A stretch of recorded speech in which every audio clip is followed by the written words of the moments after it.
Brothers and guests, thank you for joining us tonight for our State of Delta Upsilon Town Hall.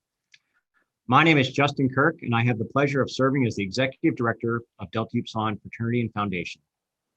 Tonight is a follow-up to the Town Hall that we hosted late last fall, and we are excited to update you on the progress that the fraternity has made in the last year.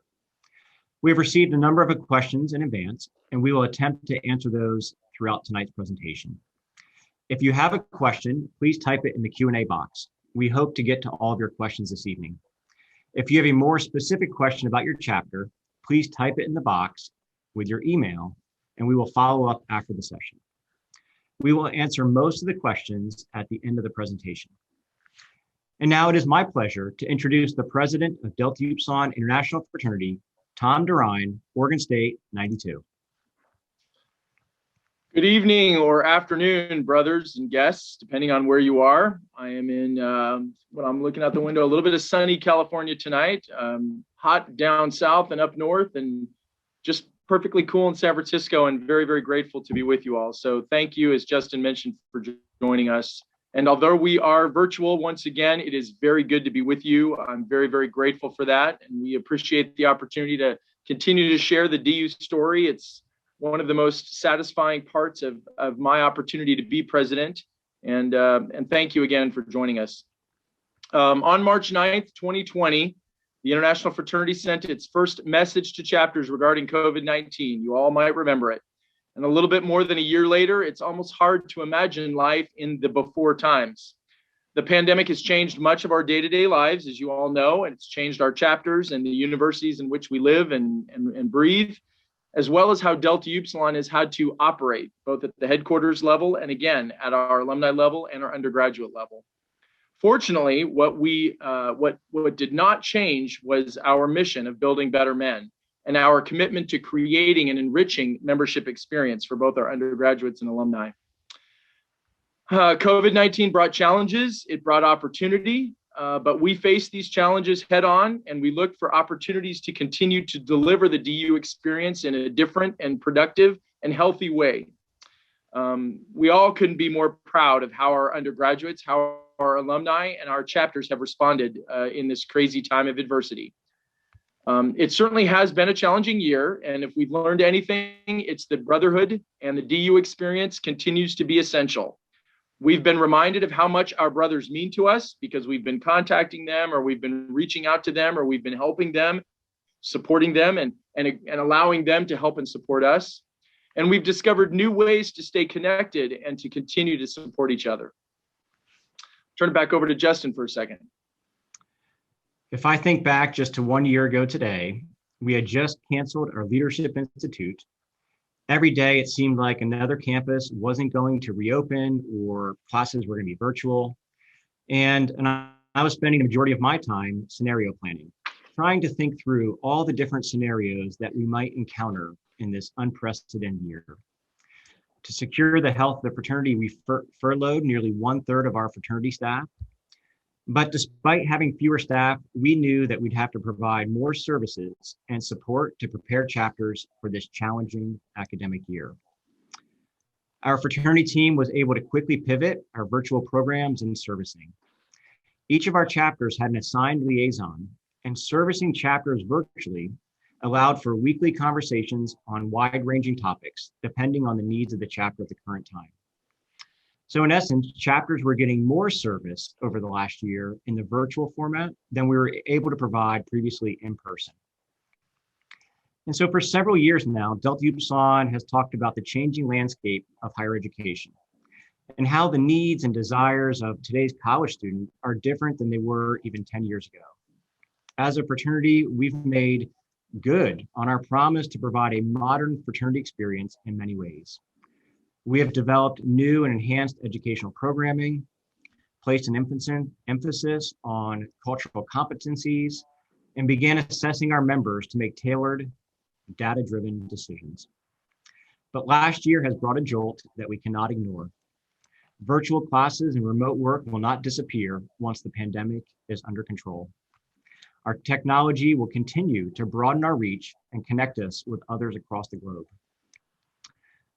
At the headquarters, we are now spending our time preparing for a return to more familiar times, yet giving great consideration to what did we learn during the pandemic that can enhance our operation going forward, and what did we do in the past that we no longer have to. When I think about next year and we return to normalcy, it's going to present some unique challenges as we enter the academic year. Many of our chapters have sophomores as chapter president, as chapter officers. And if you think about it, those sophomores who will be leading our chapters have never been in a chapter when it was fully functioning.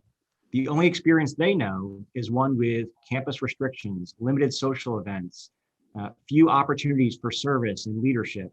So they're entering their roles really with the unknown. They don't have the experience to fall back on. And when I talk to my colleagues across the industry, we're all concerned and hyper-focused on recruitment next year and rebuilding our membership and risk management, knowing that many of our chapters haven't had a normal social event in a year and a half. And so as a headquarters team, we're thinking about those things and preparing for next year to ensure that we have a successful year. If there's anything that the pandemic has taught us, challenge is what you make of it. Together, we will continue to build a powerful fraternity experience designed to stand the test of time. So tonight, we'll share some updates in what we're doing in 4 key areas: strategy, membership, education, and finances. Tom, I'll turn it back to you. Thanks, Justin. So I'm excited to kind of share a little bit. We talked about town hall, we talked about sharing openly and honestly about what's going on. So let's kind of dig right into that, and I'll talk a little bit about strategy and strategic planning.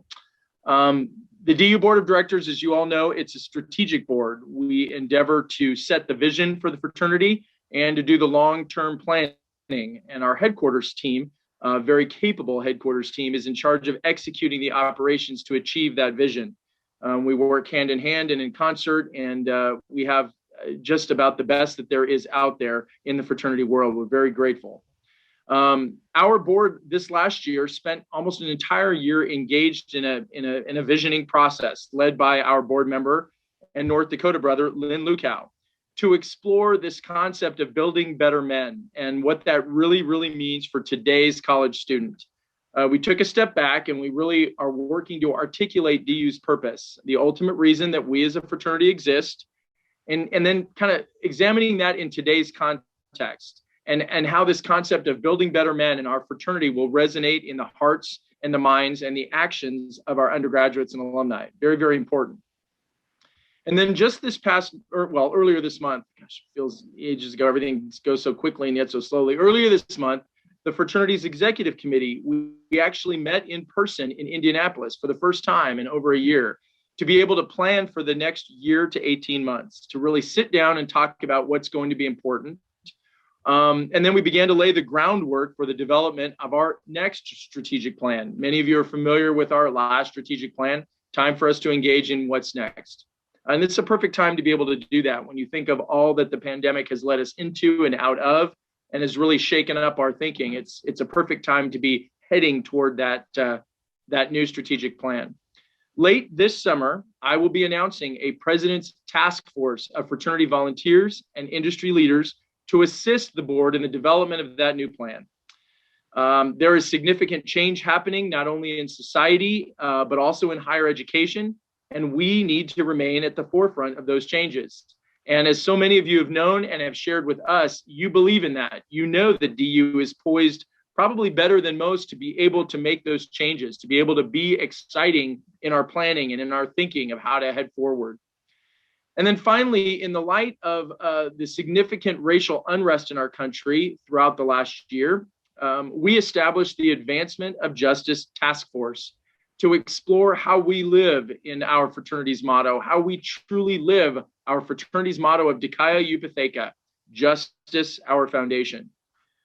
We engaged more than 50 brothers, alumni, and undergraduates on volunteers on the task force. They met twice a month, and they formulated recommendations for the board of directors to consider. That has really been a huge part of what we've done, and a successful part of the virtual engagement that we've been able to enjoy and appreciate with our brothers over the course of the last year. So I'd like to personally share with you the task force's charge. It'll be on a slide on the screen for you. But our task force, the Justice Task Force, is charged with examining the fraternity's educational programs, operations, policies, and procedures around anti-racism and diversity, equity, and inclusion. You all are very familiar with those terms. The task force will provide recommendations on resource development that will aid our fraternity in its mission to continually encourage its members to confront any and all injustices they encounter. That was the mission. That's the charge for the task force. Pretty heady, pretty big deal. Something we came together to establish ourselves and to really kind of commit to and taking us forward. The task force then focused its work and its recommendations in 4 areas, and that's what we want to share with you tonight. Again, progress of where we've been and where we're going. Very important that you're aware of that, and let us know if you have any questions or interests. The first area of the task force and our work and our recommendations was in the area of educational, our programs, our resources, our trainings. So for example, that particular group did kind of an audit of their educational programs for justice and taking a look at our educational programs. Where do justice programming exist? Do we have diversity, equity, inclusion programming in there? Is it comfortable? And then working to develop additional resources for our chapters. Very, very important. The second, operational, taking a look at policies, procedures, our bylaws, and the guiding documents for our fraternity. An example of that is just very simply reviewing our governing and operating documents, addressing our linguistic languages, our linguistic inclusion in there, our structural issues with those documents, and how we validate and operationalize our policies and procedures within the chapters with a justice mindset. The third area was recruitment. Our practices, our efforts towards inclusivity, our cost structures, how we recruit and how we incorporate justice in our recruitment. So for us, one of the examples of that was just really trying to figure out how we develop a recruitment checklist around the concept of diversity, equity, inclusion. Are the practices that we're engaging in with regard to recruitment, are they sensitive? Are they inclusive? Do we encourage our chapters to look in all areas of university student bodies so that we can recruit the best, the brightest, and the broadest? And then the last area was in partnerships. The last area of focus for the Justice Task Force was partnerships. How can our chapters best engage with justice-related opportunities on their campuses and in their communities, whether it's educational, whether it's service opportunities, whether it's just engaging in their campus environments, taking a look at how we choose our partners and how we engage with other organizations on campus, and evaluating and measuring those relationships with, again, a justice kind of mindset. Very, very important for us. So as we continue to examine those and provide recommendations to the board of directors, we are building an operational plan and a timeline to implement those recommendations. It has been a very, very big part of my last year and of the task force's last year to be engaged in this. So we are very encouraged about what that means for us as a fraternity going forward as a whole. Can't go without thanking a few people that were very, very involved with that. Brother Craig Franz, Bucknell, DU, led us very ably and capably. In our Justice Task Force, we had undergraduates again and alumni involved. Drew Dunham and Aaron Clevenger from our own board of directors led the way. We had a lot of small group work done and leaders in those capacities. Folks from our foundation involved. So big thanks to all of those folks. And if you're joining us this evening, please know from the bottom of my heart, representing both of our boards, we thank you for that. So in your involvement there. I'm going to turn it back over to Justin, who's going to begin to talk about some of these other areas that we wanted to share with you. Thanks, Tom. I'm going to start by talking about membership. And over the last couple months, as I've talked to alumni and alumni chapters, really the first question I get is, how's our membership doing? How was recruitment throughout the year? We know that many chapters operated virtually, that they were restricted on what type of events they were able to have. They couldn't have a normal formal recruitment or even an informal recruitment. And what would be the impact on the fraternity's membership? Our trade association, the North American Interfraternity Conference, has been tracking the industry and membership and recruitment numbers throughout the year. So I'll be able to share with you tonight how DU has performed over the course of the year and how it's performed compared to the larger industry. So we'll start by looking at fall recruitment, and fall is where all of us saw the biggest impact from the pandemic. What we heard from many chapters is that they came back to school and they were still trying to figure out how to operate virtually, how to have brotherhood, how to even engage in their classwork, meet with professors. And for many chapters, recruitment was a challenge in the fall. And so you can see that across the industry, fraternity recruitment in the fall was down 30%, and that's looking at fall of 20 recruitment compared to fall of 2019. But for DU, we were down about 25%. And when we did our scenario planning in the summer, we were projecting a 40% loss on recruitment. So while 25% being down in the fall is a pretty significant number, it actually was better than one of the scenarios that we were projecting, and it was better than the industry average. Moving to the spring semester, the overall industry was down about 11%, but that's where our DU chapters really rebounded. A lot of the chapters who said, we're just not ready for recruitment in the fall, but we want to tackle it in the spring, and tackle it they did. And so our spring recruitment numbers were up 14% over last spring. Quite an improvement from the fall, and really a testament to our chapters who began to just understand the conditions that they're operating in, accept them, and want to move forward and improve upon the experience. And so total membership for fraternities this is total membership in the organization. The industry is down about 12% and DU is down 6%. And so that number of being down 6%, we're looking at our June 29th total membership of 2020 compared to 2021. And again, being down 6% is certainly a big hit to our membership, but it was better than all of our projected scenarios. And so Justin, overall, if I could interrupt for a sec, I think one of for everybody that's out there today joining us, this is a huge, for me, this is one of the big points about the year. We all, and we're not the only fraternity that went in and we're very budgeting, thinking conservatively just because nobody had an idea. I think one of the other things that it tells us is when we look at spring 2021 recruitment, students were wanting to get back and engage with each other. They were wanting to get back and start to enjoy each other. So once they were able to take advantage of some of the resources that we talked about in our last town hall, and that Justin's going to talk about in a minute, the incredible resources that our fraternity staff provided. It really taught our students and our undergraduate men and women, men, to be able to say, hey, you know what? We are going to be able to go out there. We can go out there. We want to be able to interact with students. And so I think that really helped us with our spring recruitment. Folks wanted to be able to get out and get back and engage again, and they did it, and they did it well. And I think that bodes well for going into the next year. So I just wanted to point that out. Very, very big learning curve there, and we took advantage of it. Well, Tom, I think you really highlighted one of the things that we learned over the last year is middle of last summer, we knew that recruitment was going to be a challenge. It was going to be different. And so we offered one-on-one coaching sessions to chapters all throughout the year on recruitment.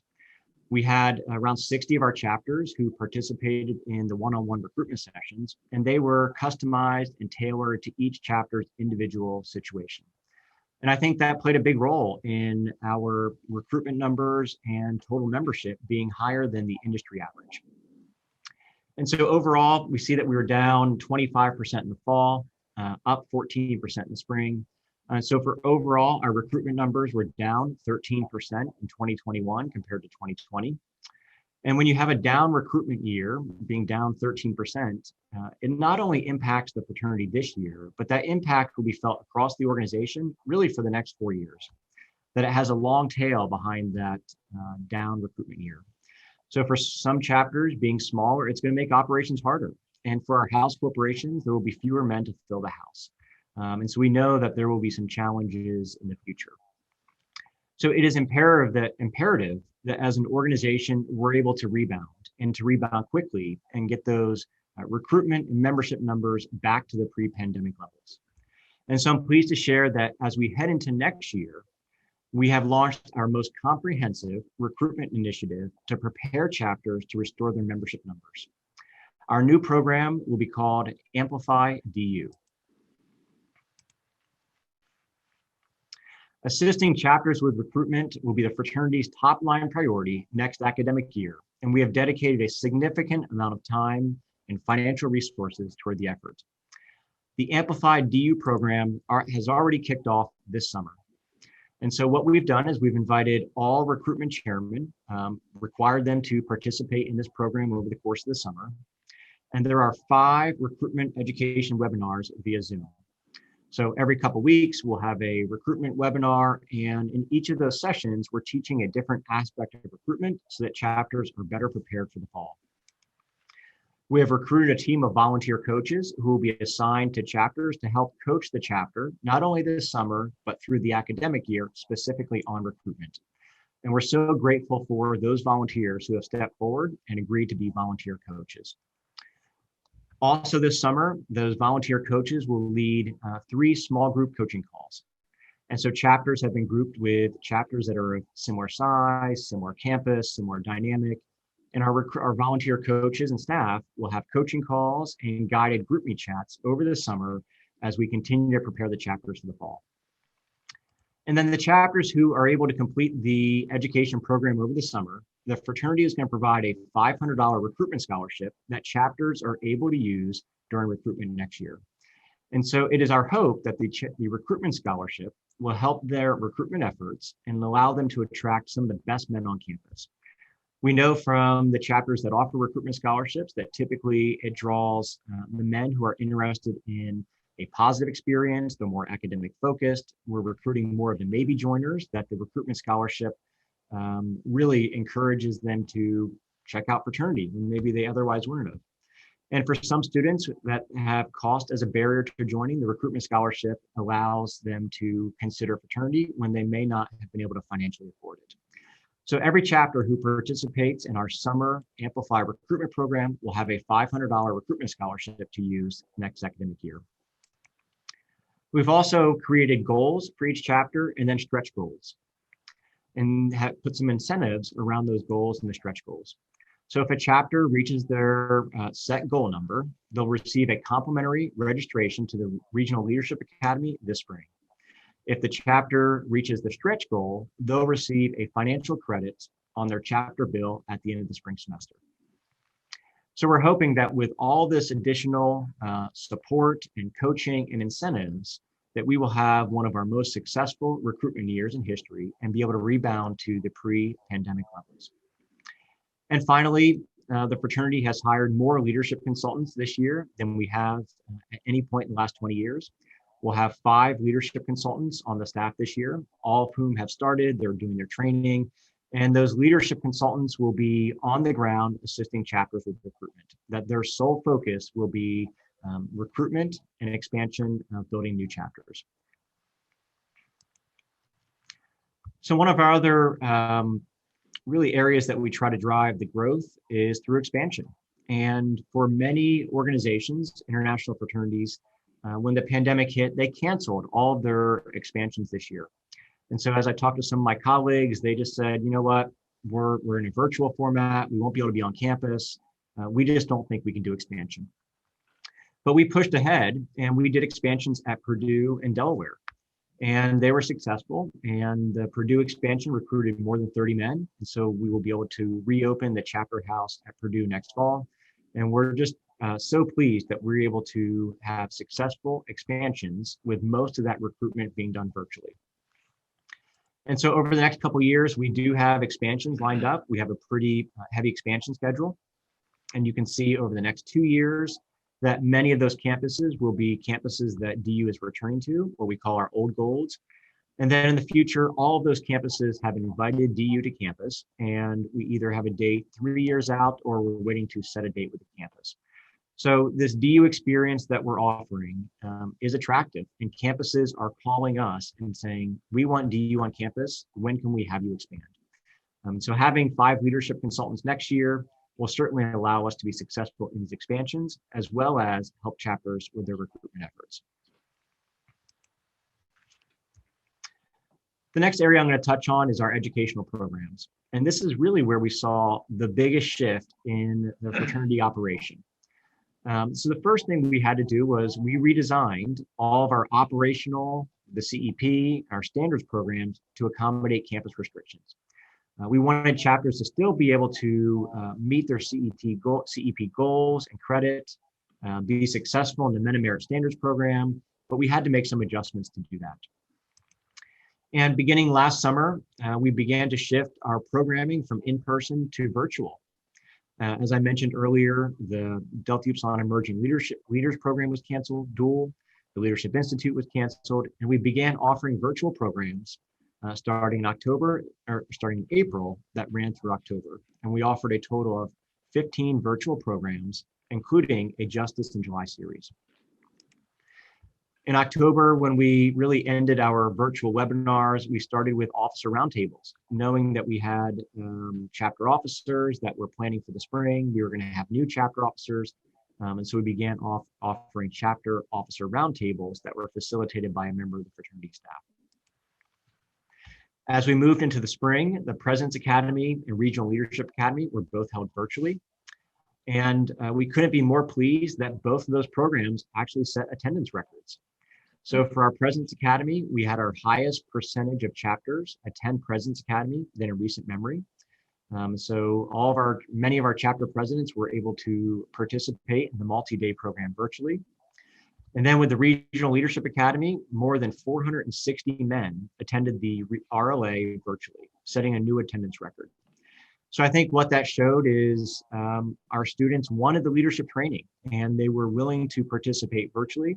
We were disappointed that we couldn't host them in person, but we still think we delivered a good leadership experience virtually. So as we move forward, we'll consider how can we continue to offer those programs both in person and virtually, and in a new hybrid type of format. And then finally, we were able to offer 50 scholarships for DUs to attend the AFLV Interfraternal Leadership Program that happened in the month of March. And so AFLV is the largest student fraternal leadership program in the country. And we knew that our undergraduate leaders were having fewer leadership opportunities and experiences on campus, that many of the student activities offices were doing fewer leadership programs. So we wanted to provide another opportunity for our young men to be able to hone their leadership skills and to learn from others. And so 50 men were able to participate in the AFLV leadership program.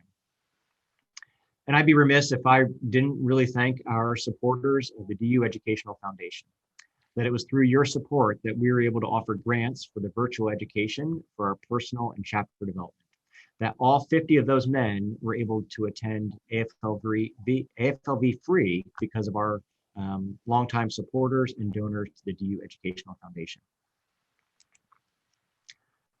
While we enjoyed the virtual programs, we couldn't be more excited to be back in person this summer at the Leadership Institute in New Orleans.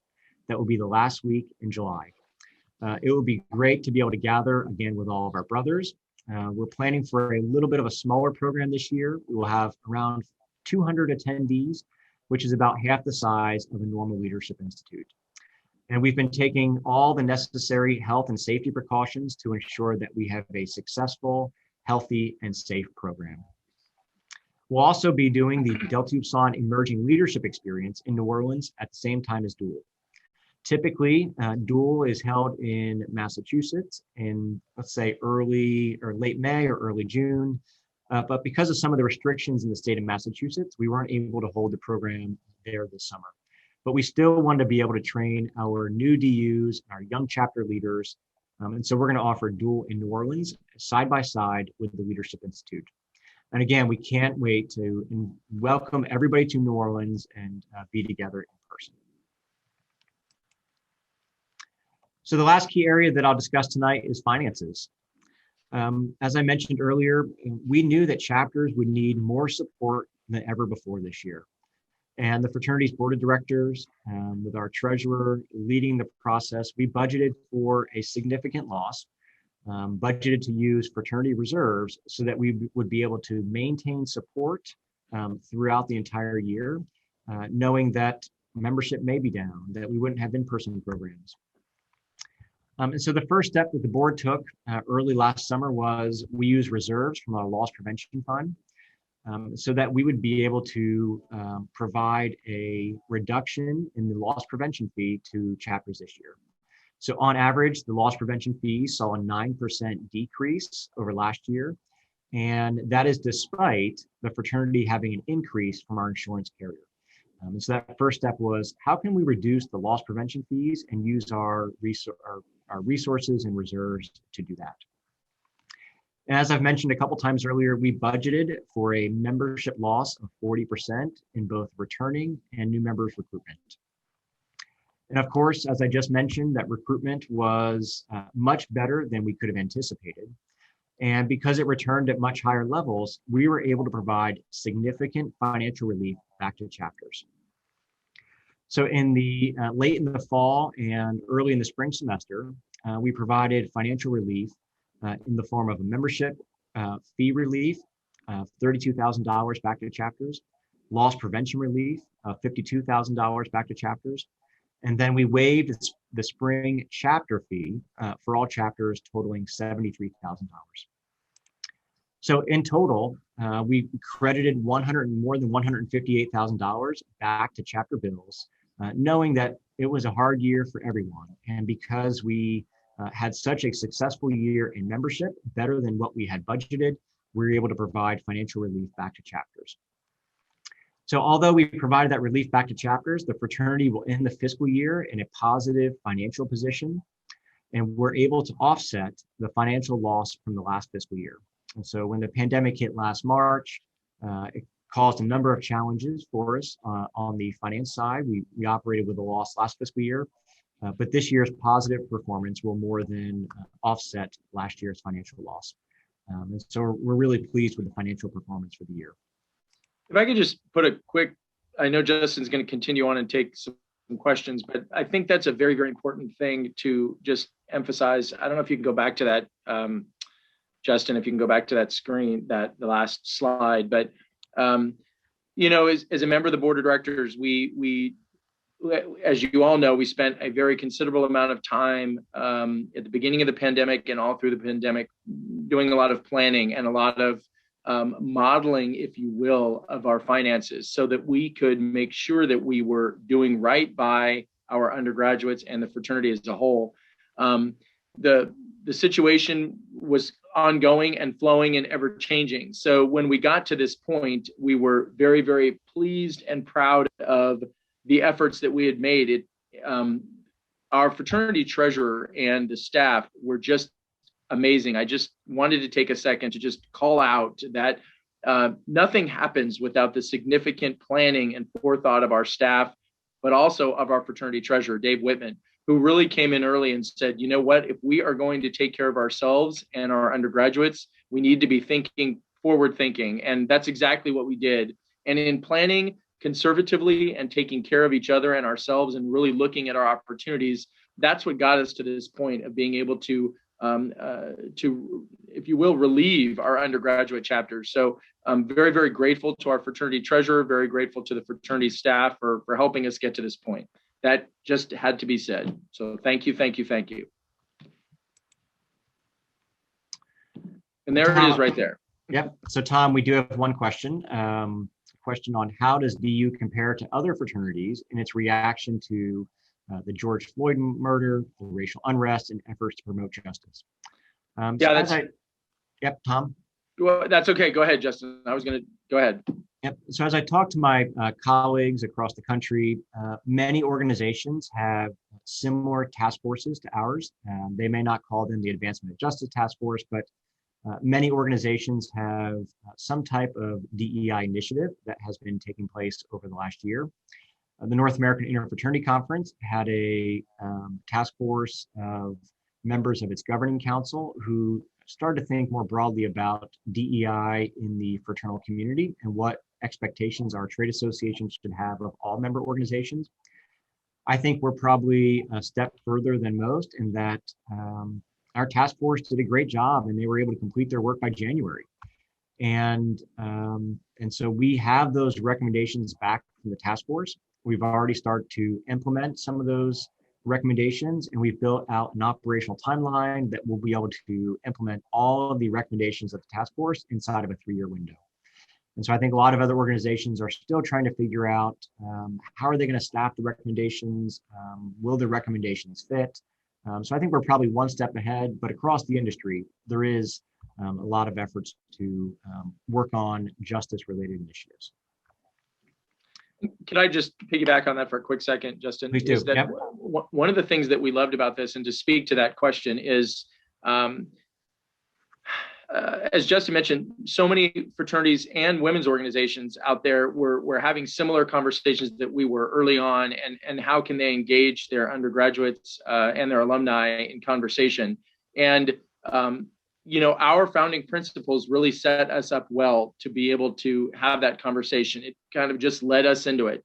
And that was helpful to us, and it was ingrained in us, and it led us down that path.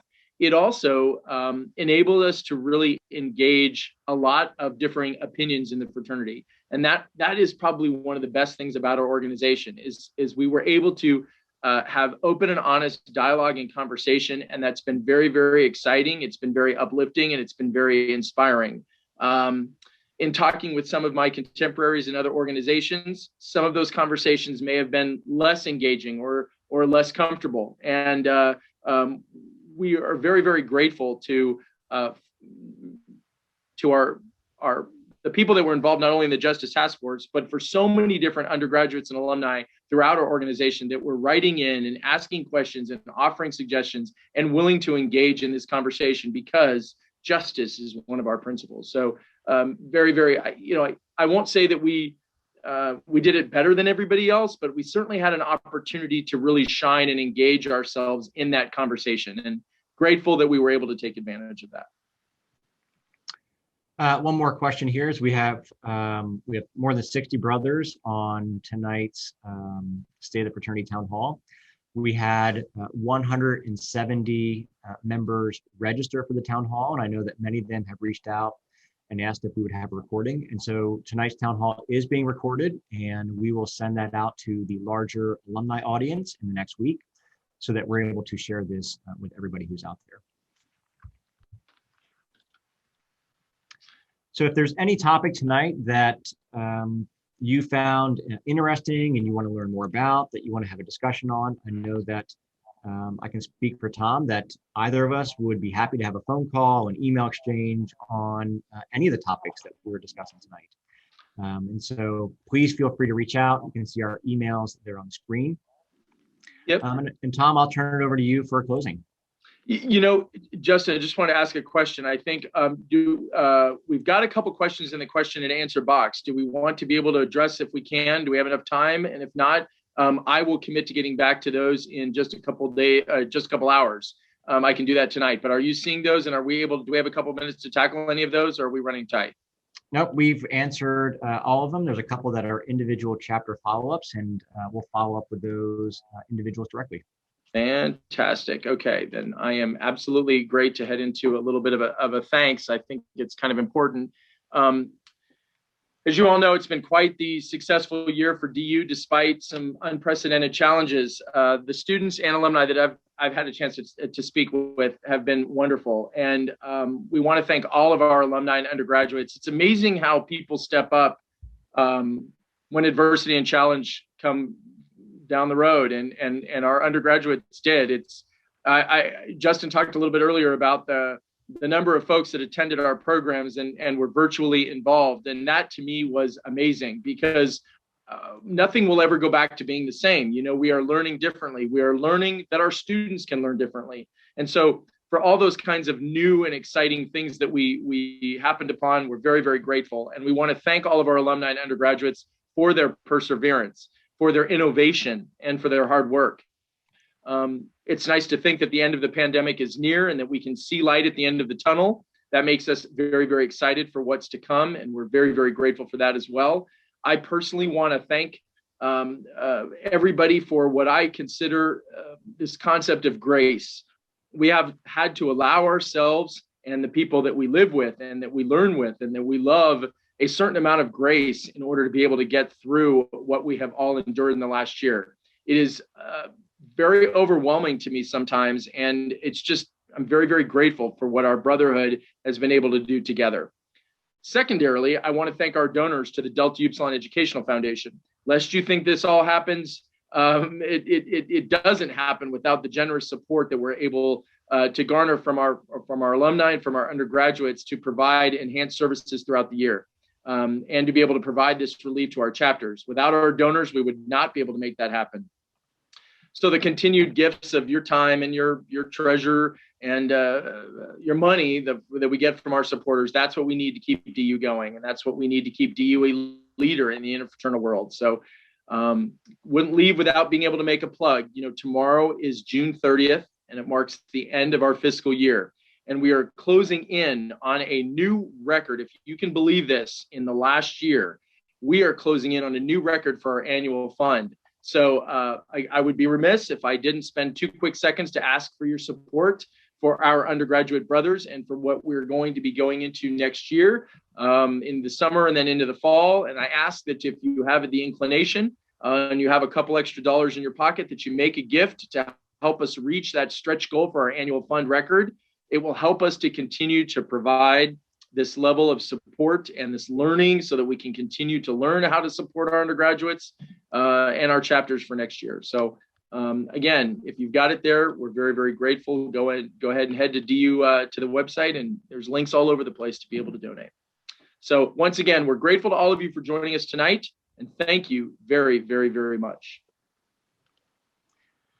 So again, I want to thank our brothers. We had some guests tonight on the call, on our webinar, some fraternity and sorority advisors who joined us. I know we had some colleagues from other fraternities. Again, thank you everybody for joining us tonight. We feel that the fraternity is in a really positive position, and we look forward to seeing many of you in New Orleans in about a month. So thank you again, and have a good night.